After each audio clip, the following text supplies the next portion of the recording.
तर डॉक्टर आणि डाळिंबकर यांनी मला नीट केलं.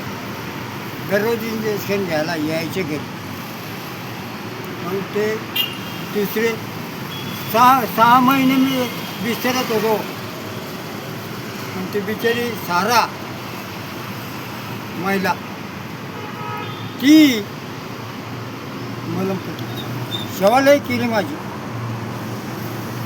म्हणून आत्ता सध्याला चाललोय. ही परमेश्वराची कृपा आहे. कोणी कोणाचं नाही ह्या जगामध्ये, कोणी कोणाचं नाही. म्हणून माणसाने लक्षात ठेवायचं, नको अभिमान धरू भल्या माणसा.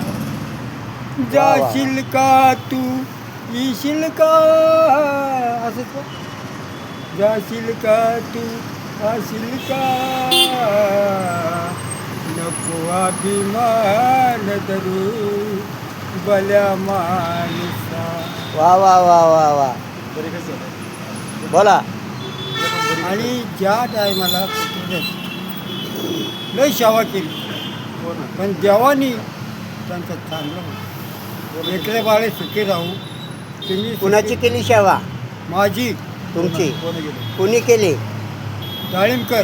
डाळिंबकर साहेब. हां. बरं. आणि डॉक्टर बुरशे डॉक्टर हां. यांनी सेवा केली. हां. बरं. कधी कटाळा आला नाही का मला. हा, ते कंटाळणार बी नाही, कारण का की ते सामाजिक सोशलिक काम अहो, करतात. गरिबाचा वाली. डाळीकरम गरिबाचा वाली हे दोघं जण. दिलीप डाळिंबकर हे सोशल काम करतात आणि गोरगरिबांना मदती करतात. रस्त्याला लाईटी नसतील, काही पडलेलं असेल ते त्यात शासनाला प्रशासनाला सांगतात आणि फोन करून सांगतात हां. आणि ते मदतीला धावून जातात. असे आपले दिलीप डाळिंबकर साहेब आहेत. हां. आणि तुम्हालासुद्धा त्यांनी नीट केलं. हां. ह्या गोष्टीचा अभिमान आम्हाला तर वाटतो. आणि आता हा व्हिडिओ बघणाऱ्या लोकांना सुद्धा हा अभिमान वाटला पाहिजे दिलीप डाळिंबकर साहेबांचा. हां. हां, ठीक आहे. करा, नमस्कार करा. नमस्कार. हां.